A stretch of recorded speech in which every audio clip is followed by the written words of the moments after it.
As you know, COP25 was going to take place in Chile, but the sudden upsurge of complex events and social unrest did advise to move it to another venue. And Spain graciously accepted the challenge to host this global conference under the chairmanship of Chile. And holding the chair means that both the political and thematical inputs for the discussions in Madrid will be furnished by Chile, harnessing on the work done throughout this year. The laudable decision of Spain to organize the Conference of the Parties in such a short notice is a gesture that my country and the international community as a whole we welcome and appreciate. Muchas gracias, embajador, en su nombre. Needless to say, to cancel COP25 was a very difficult decision for the government of Chile. Let us remember that during the days of COP24 in Katowice, Poland, that was the previous exercise that we had, my country decided to put forward the proposition to host the 25th edition for this global summit. This occurred after Brazil, as you may recall, declined the venue and the United Nations Secretary General accepted Chile's offer. But our efforts and endeavors to host an impeccable summit were not possible nor sufficient. Destiny and its omens had a different plan this time. Ladies and gentlemen, as we all know, our house, the planet Earth, the one and only we have, is in serious peril of extinction. Climate change and the carbon emission being indiscriminately launched for decades over the atmosphere, it's taking its toll as we speak. Deforestation, droughts, melting of glaciers, rising sea levels, disappearing of biodiversity, ecosystem being depleted, along with toxic waste being dumped in oceans and capitals being forced to move out to safer and more habitable places.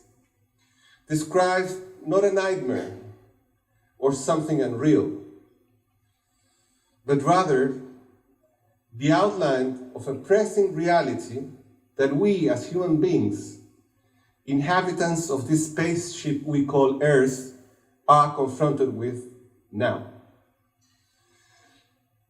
The Intergovernmental Panel of Climate Change, Ipcc, a body integrated by independent experts and scientists from various countries, whose mission is to provide the most accurate data on how climate change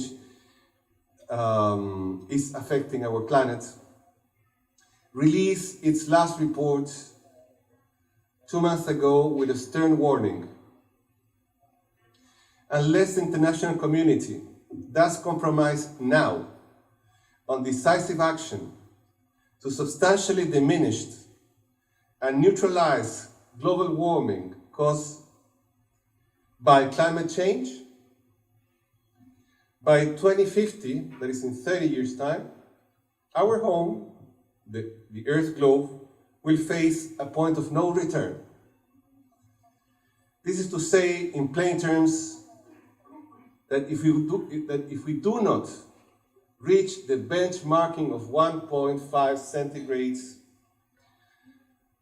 with respect to pre-industrial records agreed on the Paris Agreement in 2015, the level of destruction of the environment will be unstoppable and definitive.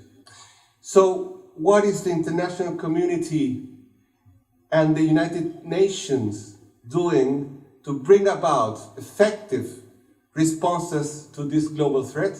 Something unseen, I must recall, since the day of the Cold War, when we were all threatened by nuclear extinction. To answer this question, which is not easy, of course, we have to admit first that even though there is a growing number of countries which are determined to start now with concrete measures to decarbonize their economies and to reach carbon neutrality by 2050 or before, others are not quite clear about it.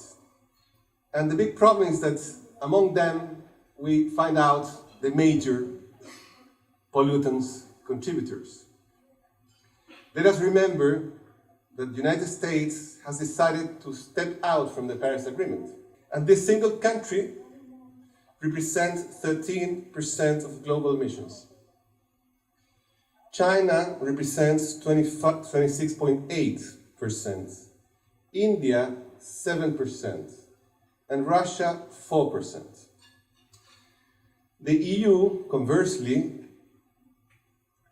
being another contributor with 9% of global emissions, is taking, though, the lead in both adaptation and mitigation, and has compromised to speed up its decarbonization process so as to comply with a more stringent and ambitious frame time engagement by 2030. Transforming the way countries produce, reducing substantially the use of carbon emissions, and switching to clean, renewable energies such as solar, wind, or geothermal sources is, as we know, the way forward if we are to get somewhere multilaterally in striving for the preservation of our planet. Chile is in the process of closing down by 2040 at the latest every single carbon-led thermoelectric plant and increasing drastically the level of renewables energies to produce electricity that nowadays supplies 20% of our needs, and by 2025 will amount to 1/3 of it all. Electromobility is another step we are undertaking in my country by providing our public transport with electric buses, and electric cars are soon to become a normal way of transport. Declaring as safe havens or protected areas big chunks of our ocean and coastal areas is another relevant stride towards speeding up our decarbonization process. Let us remember that oceans play a fundamental role as moderator of the world's temperature and help out by swallowing almost 30% of carbon-led pollutants being thrown out to the atmosphere. Though the carbon footprint of Chile is pretty low in global comparatively for global standards, only 0.25, we're fully compromised and determined with more ambitious goals than the ones prescribed in the Paris Agreement. Last September in New York, during the conference on climate change convened by UN Secretary General Antonio Guterres from Portugal, Chile led, along other nations, most of them Europeans, a coalition of 70 countries who are convinced that it is time for action, and conversely, it is not time anymore for rhetorical speeches void of content vis-à-vis the climate crisis we're in. We have to move forward and quick. UN Secretary General Guterres summed it up bluntly.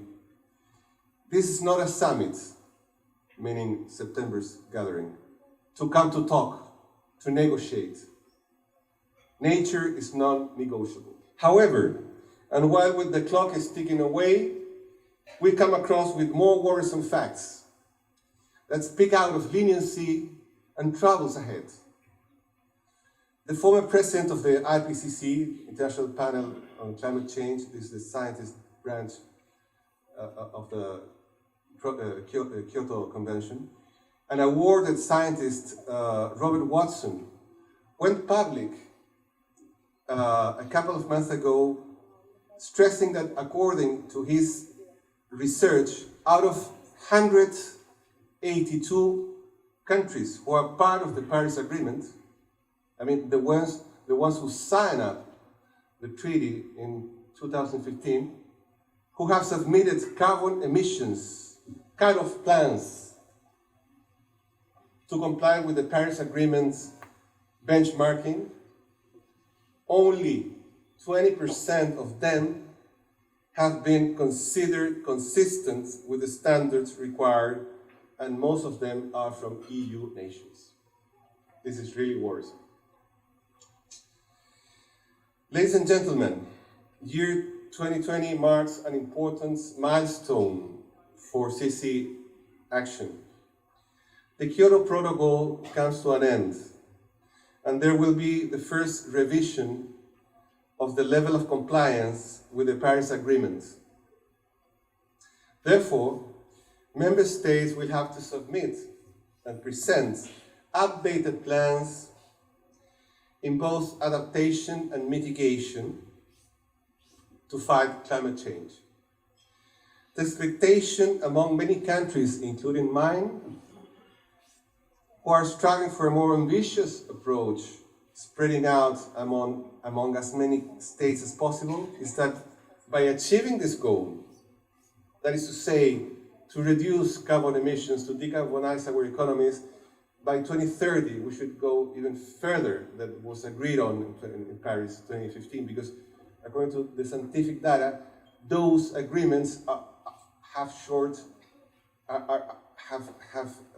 fallen short regarding the action that we need to undertake, given the massive destruction being occurred as we speak in the world ecosystems and our climate. So they will have to present, as I mentioned, updated plans in both adaptation and mitigation. And our expectation is that by achieving this goal of more ambitiousness, there will be a better political momentum for other nations to join the crusade to decarbonize our economies. COP25 in Spain is going to be extremely important because there's a lot at stake and no much time left.